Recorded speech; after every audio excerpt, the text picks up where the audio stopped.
అందరికీ నమస్కారం. Welcome to our channel. మామూలుగా Sunday is a fun day అని చేస్తుంటాం, ఏదో నవ్వుకుంటూ ఉంటాం. కానీ ఇప్పుడు రాష్ట్రంలో పరిపాలనే నవ్వుల పాలవుతుంది. లా అండ్ ఆర్డర్ అపహాస్యం పాలవుతుంది.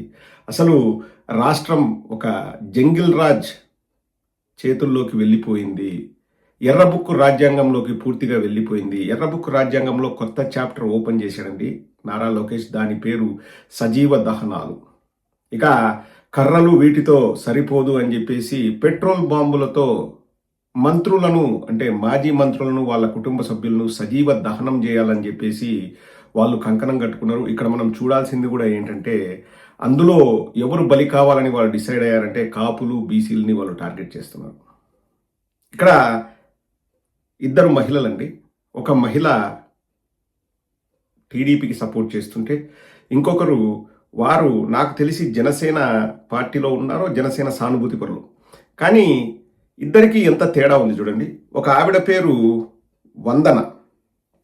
ఆవిడ గ్రంథాలయ సంస్థ చైర్మన్ అంటండి. వందనాదేవి గ్రంథాలయ సంస్థ చైర్మన్. ఆవిడ మాట్లాడిన మాటలు వినండి. తరువాత జనసేనకు సంబంధించిన ఒక లాయర్ గారు వారు మాట్లాడిన మాటలు కూడా మీకు వినిపిస్తాను.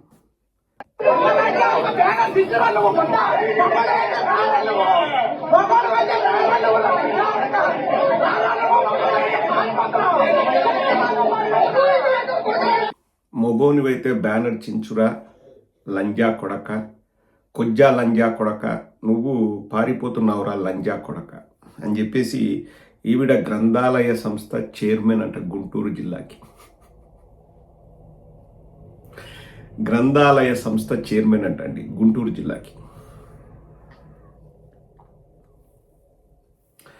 రెచ్చగొట్టి ఇలా మాట్లాడి చుట్టుముట్టి అన్ని చేస్తే అంబటి రాంబాబు గారు కూడా మాట్లాడారు. ఇక్కడ అంబటి రాంబాబు గారు మాట్లాడితే కరెక్ట్ అంటే తప్పని నేను చెప్పడం కాదు. అంబటి రాంబాబు గారే బయటకు వచ్చేసి బహిరంగ క్షమాపణ చెప్పారు. వాళ్ళు నన్ను తిడుతుంటే నేను తిట్టాల్సిన పరిస్థితి ఏర్పడింది, కానీ అలా తిట్టకుండా ఉండాల్సిందని చెప్పేసి వారు క్షమాపణ చెప్పారు. ఇంకా ఎవరైనా క్షమాపణ చెప్పిన తర్వాత ఇంకా అంతకంటే దాంట్లో డిస్కస్ చేసేది ఏముండదు. కానీ ఈవిడ పైన కేసులు లేవు, ఈవిడ పైన ఏమీ జరగలేదు. ఈవిడ ఆ పోస్టర్ని ఎలా చించుతావో చించుదురారా అని చెప్పేసి మాట్లాడింది. ఇక్కడ అదే విషయంపై జనసేనకు సంబంధించిన ఒక అడ్వకేట్, లాయర్ వారు మాట్లాడుతున్నారు. ఆవిడ జనసేన సపోర్టు. ఒక మహిళగా, ఒక అడ్వకేట్ గా వారు ఎలా స్పందిస్తున్నారో ఒకసారి వినండి. తప్పకపోతే కదా మనం అడగాలి. ఆయన చెప్పేసినారు కదా, మీడియాను పిలిపించి ఆయన్ని చెప్పాడు అన్న మాటకి అది కూడా మీరు రెచ్చగొట్టి అన్నారు. మరి ఇప్పుడు ఎందుకు మొట్టడి చేస్తున్నారు? ఏం చెప్పాలి మీకు క్షమాపణ? అప్పుడు చెప్పిన మళ్ళీ ఇంకోసారి చెప్పాలా? లేకపోతే చంద్రబాబు గారి ఇంటికి వెళ్ళి చెప్పాలా? తప్పు జరిగింది, క్షమాపణ చెప్పారనక కర్రలు తీసుకుని రోడ్ల మీదకి వచ్చే సంస్కృతి ఎప్పుడు నేర్చుకున్నారు? ఇది తప్పు కదా, దీని మీద కదా కేసు కట్టాలా? ఫస్ట్ మీరు కదా రాగేసింది కార్ల మీదకి, మీరు కదా బూతులు తిట్టింది, తర్వాత కదా బయటకు వచ్చి ఆయన ఒక్క మాట మాట్లాడాడు. వాళ్ళ వర్గం ఏమన్నా కర్రలు తీసుకొని వచ్చారా, కత్తులు తీసుకొని వచ్చారా? కొత్త విష సంస్కృతి అలవాటు చేయకండి. పుసిక్కిన ప్రభుత్వం మారింది అనుకోండి, మన కర్రలతో వచ్చాం, వాళ్ళు కత్తులతో వస్తాడు. మన రోడ్ల మీద నడిపించాం, వాళ్ళు రోడ్ల మీద తన్ను కూడా తీసుకుపోతాడు. అరే ల్యాండ్ ఆర్డర్ ని మీరు బ్రీచ్ చేసి పడేస్తారేంటి? మీరు నాయకులు అయితే ఊరికి ఎక్కువ, చట్టం దృష్టిలో అందరూ సమానమే కదా. పెట్టాల్సిన సెక్షన్లు పెట్టాలి, తీసుకువెళ్ళవలసిన పోలీసులు మాత్రమే తీసుకువెళ్ళాలి. కర్రలు కూడా పోలీసుల చేతుల్లోనే ఉండాలి. ఏ సాధారణ పౌరుడి చేతుల్లో కర్ర ఉన్నా సరే అది కేసే. ఆ మాదిరిగా మీరు ఎన్టీ రామారావు గారి విగ్రహం దగ్గర కర్రలు పట్టుకుని ఉంచిన ప్రతి ఒక్కరి మీద కేసు కట్టాలి. మీరు పెంచుకోండి, బందోబస్తు విజయవాడకి తెప్పించుకోండి, పోలీసులు పెట్టుకోండి. మీరు కర్రలు పట్టుకున్నారేంటి? అది ల్యాండ్ ఆర్డర్కి విరుద్ధం సార్. యాజ్ అన్ అడ్వకేట్ గా నా ఓపెన్ స్టేట్మెంట్, దీనికి నా పార్టీలకి ఎటువంటి సంబంధం లేదు. చాలా చాలా చక్కగా చెప్పారు.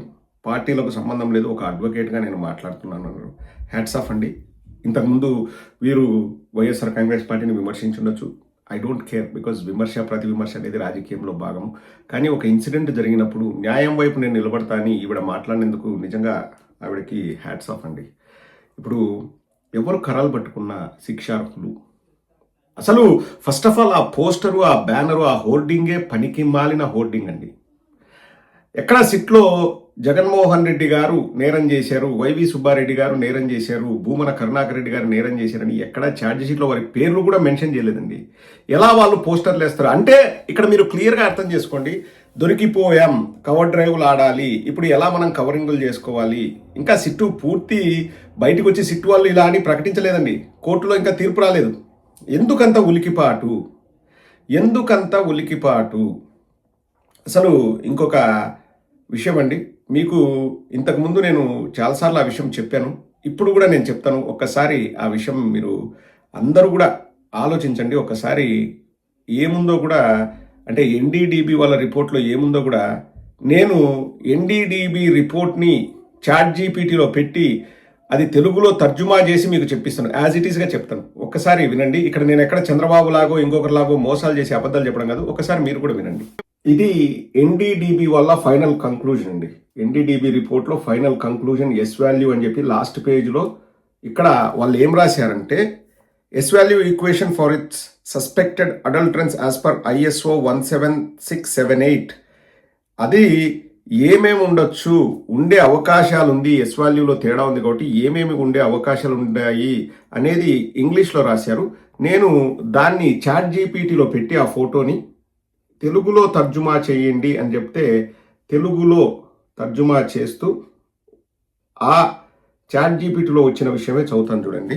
ఏ రకమైన కల్తీ ఉండొచ్చు అని చెబుతూ మీరు చూడండి, ఏ రకమైన కల్తీ ఉండొచ్చు ఎస్ వాల్యూలో తేడా వస్తే, ఎస్ వాల్యూ ఆధారంగా అనుమానించబడే కల్తీ కొవ్వులు ఏముండొచ్చు అంటే, 1 సోయాబీన్, సన్ఫ్లవర్, ఆలివ్, రేప్సీడ్, లిన్సీడ్, గోధుమ మొలక, మక్క మొలక, cotton seed oil, fish oil ఉండే అవకాశం ఉంది. అందులో ఏదైనా ఉండొచ్చు.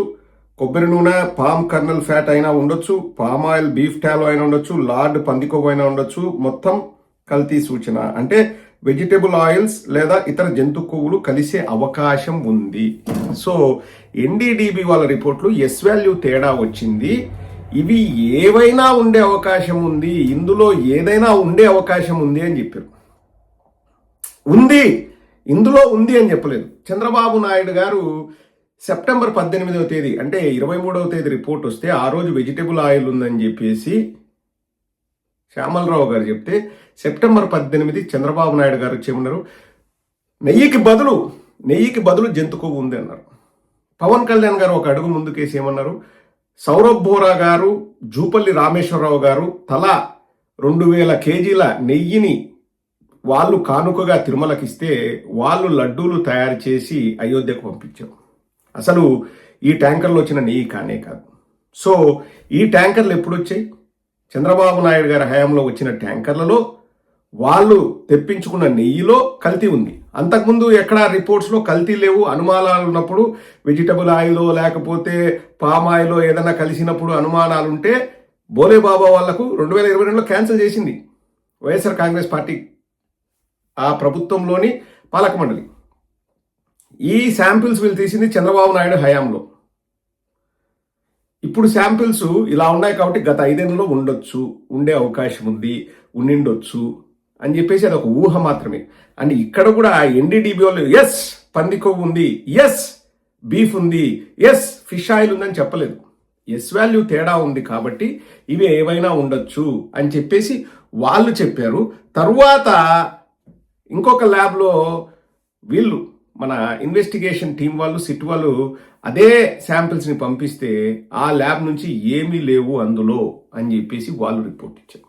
ఇక్కడ ఎన్డీడీబీ వాళ్ళు ఏమన్నారు, ఉండే అవకాశం ఉంది అన్నారు. ఇదో ఫలానా పంది కొవ్వు ఖచ్చితంగా కలిసింది, ఫలానా బీఫ్ ఖచ్చితంగా కలిసింది, ఫలానా ఫిష్ ఆయిల్ కలిసిందని చెప్పలేదు. ఈ ఎస్ వాల్యూలో తేడా వచ్చినప్పుడు మామూలుగా మేము ఒక స్టాండర్డ్ మేము ఫాలో అవుతాం. ఏంటంటే ఇవి ఉండొచ్చు. మొక్కజొన్న ఏంటంటో చెప్పారు చూడండి, తెలుగులోనే మీకు చదివి వినిపించాను కదండి. Soybean, sunflower, olive, rape seed, linseed, గోధుమ మొలక, మొక్క మొలక, కాటన్ సీడ్, ఫిష్ ఆయిల్, కొబ్బరి నూనె, palm colonel fat, palm oil, beef టాలో, lord అంటే పంది కొవ్వు, వెజిటబుల్ ఆయిల్స్ ఇలా ఏవో ఒకటి కలిసే అవకాశం ఉంది అన్నారు. అంటే ఫలానా పంది కొవ్వు కలిసింది కన్ఫర్మ్ చేసుకోండి.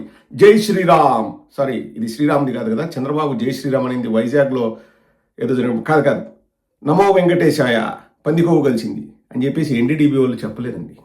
చెప్పలేదు. ఒక ముఖ్యమంత్రి స్థాయిలో ఉన్న వ్యక్తి ప్రజల మనోభావాలు దెబ్బతింటాయనే అవకాశం ఉన్నప్పుడు ఎలా చెప్పగలరండి? ఇప్పుడు అది తెలిసిపోయింది ప్రజలందరికీ, దొరికిపోయాము అని చెప్పేసి ఎలాంటి దారుణమైన పన్నాగాలు పండుతున్నారు చూడండి. అసలు హోర్డింగ్ పెట్టాల్సిన అవసరం ఏముందండి? నేను మళ్ళీ అడుగుతున్నాను. వాళ్ళు పెట్టిన హోర్డింగ్ నేను మీకు చూపిస్తాను చూడండి. ఇది అండి వాళ్ళు పెట్టుకున్న ఫ్లెక్సీ. ఒకసారి ఆ ఫ్లెక్సీలో ఏముందో చదువుతాను చూడండి. మహాపాపం నిజం, 68.17 లక్షల కిలోల కల్తీ నెయ్యి. వైసీపీ పెద్దలు 251 కోట్లను తమ జేబుల్లో వేసుకున్నారు. జంతువుల కొవ్వుతో తయారు చేయబడిన సింథటిక్ ఘీ, ఆ కల్తీ నెయ్యితోనే 20 కోట్ల లడ్డూ ప్రసాదాల తయారీ అని చెప్పేసి స్కామ్ అని చెప్పేసి ఇక్కడ జగన్మోహన్ రెడ్డి గారి ఫోటో, కరుణాకర్ రెడ్డి గారి ఫోటో, వైవి సుబ్బారెడ్డి గారి ఫోటో వేసి వాళ్ళు ఫ్లెక్సీలు కట్టారండి. ఎవరు చెప్పారు 251 కోట్ల రూపాయలను వైసీపీ పెద్దలు తమ జేబుల్లో వేసుకున్నారన్నారు? ఎవరు చెప్పారు? ఇప్పుడు సిట్టు రిపోర్ట్ ఉంది కదండి, 600 పేజీల రిపోర్ట్లో ఛార్జ్షీట్లో ఒక వైఎస్ఆర్ కాంగ్రెస్ పార్టీ వాళ్ళ పేరైనా ఉందా? జగన్మోహన్ రెడ్డి గారి పేరుందా? వైవి సుబ్బారెడ్డి గారి పేరుందా? లేకపోతే భూమన కరుణాకర్ రెడ్డి గారి పేరుందా? ఆ సిబిఐ ఛార్జ్ షీట్ను కూడా ఫ్లెక్సిల్గా వేయమనండి ఎక్కడైనా పేర్లుంటే. ఇప్పుడు ఎక్కడైనా పేర్లుంటే అవి కూడా వేయాలి కదండి. అండ్ ఆల్సో జంతువుల కొవ్వుతో తయారు చేయబడిన సింథటిక్ ఘీ అన్నారు. ఇది 100కు 1000% అబద్ధం. ఎన్డీడీబీ రిపోర్ట్స్లో నేను ఇందాక చదివి వినిపించినట్టు అవి ఏవైనా ఉండే అవకాశం ఉందన్నారు, కానీ కన్ఫర్మ్గా ఉంటాయని చెప్పలేదు. తర్వాత ఐసీఏఆర్ వాళ్ళు ల్యాబ్ రిపోర్ట్లలో జంతు కొవ్వు లేదని ఖరాఖండిగా చెప్పారండి. ఎందుకంటే సిబిఐ వాళ్ళు ఫర్దర్ మళ్ళీ చేయించారు టెస్టులు, లేదు జంతు కొవ్వు అని చెప్పారు. దొరికిపోయామన్న ఏకైక బాధతో ఇవన్నీ చేస్తున్నారండి. ఇప్పుడు వాళ్ళకి కావాల్సింది కూడా అదే. రాష్ట్రం రావణ కాష్టం కావాలి, కొట్టుకోవాలి, డైవర్షన్ పాలిటిక్స్, లడ్డు గురించి ఎవరు మాట్లాడకూడదు. అంబటి రాంబాబు గారు బూతులు మాట్లాడారని వాళ్ళ ఇంటికి నిప్పు పెట్టి వాళ్ళ ఇంట్లో ఆడవాళ్ళని పిల్లల్ని సజీవ దహనం చేయాలని తెలుగుదేశం వాళ్ళు ఆలోచించారు. సరే, జోగి రమేష్ గారు కనీసం ఏం మాట్లాడలేదే, లకారాలు తిట్టలేదే. ఆయన ఇంటిని కూడా పెట్రోల్ బాంబులతో కాల్చేసి ఇంట్లో మనుషుల్ని సజీవ దహనం చేయాలన్నది వాళ్ళ ప్లాన్ అంటండి. ఒకసారి ఆలోచించండి రాష్ట్రం ఎటుపోతుందో.